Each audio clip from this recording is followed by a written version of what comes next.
step, parry, and punch. From the second brush knee.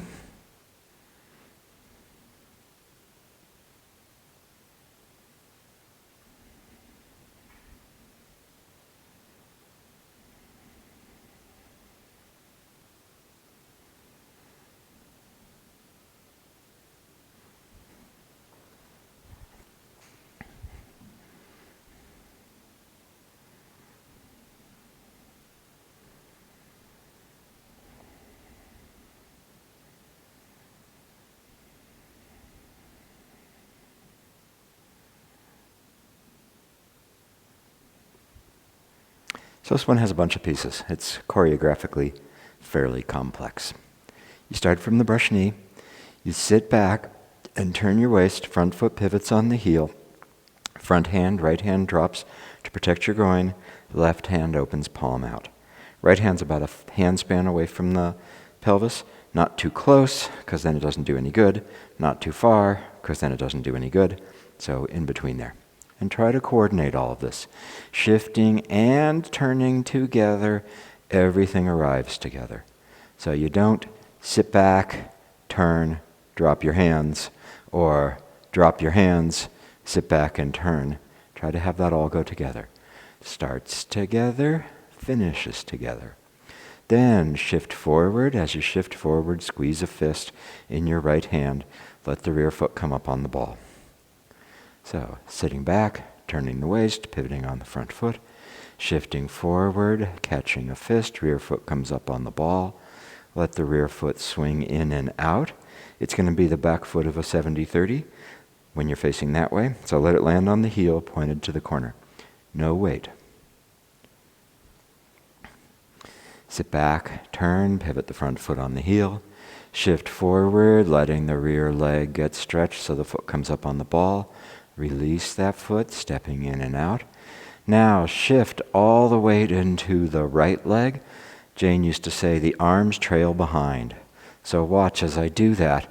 It's like somebody's holding on to my arms, and as I shift, they swing up. So I'm not swinging them up, and there's no place I'm trying to put them. I'm not trying to aim them into the back. I'm just shifting. I let the arms swing up.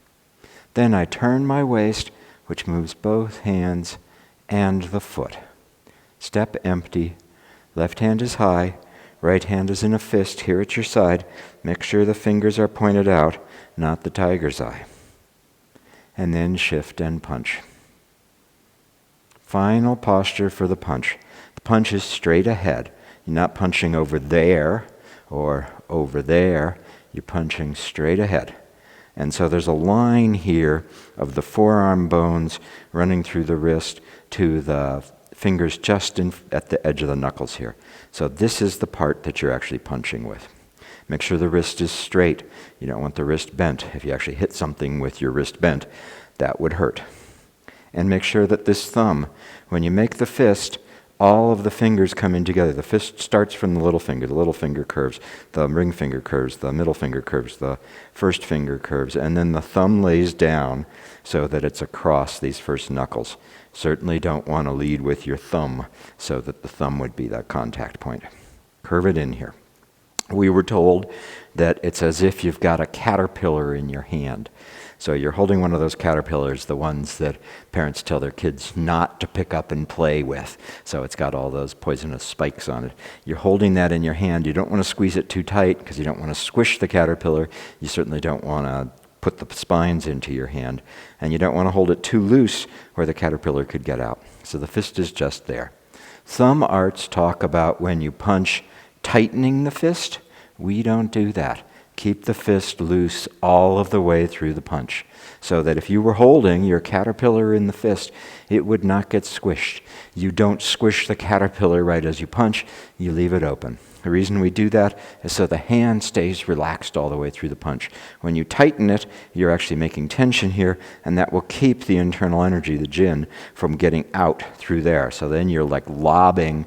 You might have beautiful Tai Chi mechanics up through the wrist, but the thing you're actually contacting the other person with doesn't have the Tai Chi mechanics. So keep it soft and relaxed all the way through there. Sitting back, pivot the front heel. Shift forward, rear foot comes up on the ball. Release the rear foot, let it swing in and out. Shift, arms trail behind. Turn the waist. Left hand strikes out, right hand drops. Knuckle side showing. Punch. In the punch is right straight ahead. The left palm faces the right forearm. And the left fingers, Ben used to say, left fingers point right top corner. So the left hand doesn't point straight ahead. It doesn't point straight up. It's at 45 degrees. It doesn't point to the wall. It doesn't point to the front. It points at 45 degrees. So it's 45 degrees both, on the forward and back line, and 45 degrees horizontally. The two of those together mean left fingers point to right top corner. And then the two hands come just together. If I had a piece of tissue paper attached to my nose and my belly button that was extending out in front of me, my two hands would just touch the tissue paper, not break through the tissue paper. Right straight ahead. Left palm faces right forearm. Left fingers point to right top corner. And the fist is out ahead of the left hand. It's out ahead. It's not this way. It's like this. Look where my fist is. If I drop down to the ground, the fist is just here in front of my foot. So I'm not reaching out to try to get something. Tai Chi is a close art. If I need to punch somebody and I can't reach them here, I'm going to step. I'm not going to reach with my fist. So it's right here. Once more. Actually, probably a couple times. Sitting back, turning the waist, front foot pivots on heel. Shift, squeezing a fist, rear foot comes up on ball. Let the rear foot swing in and out. Heel first, no weight, pointed to the corner. Shift the weight, arms trail behind. Turn the waist to move the hands and foot. Sink and punch. Punch straight ahead. Left palm faces right forearm. Left fingers right top corner. Fist is out ahead of the left hand, but not reached. A key thing on the actual step for the punch is to make sure that the waist drives all of this. Ben used to do a demonstration like this, where he'd turn his waist and move his hands and foot so that you could really see that it's the waist turn that's actually making that step. So be careful of the temptation to do this. Okay, get my hands in place, move my foot. You can see that's not driven by the waist. Or the other thing people do is they step their foot first and then just move their hands. So make that all go together. The bend demonstration is a little bit stilted because I'm forcing my foot to move. But what I want to have happen here is that all of this is driven by the turning of the waist all the way into the punch. Okay, now for real. Once more, twice more, so you can see it from both the side and the front.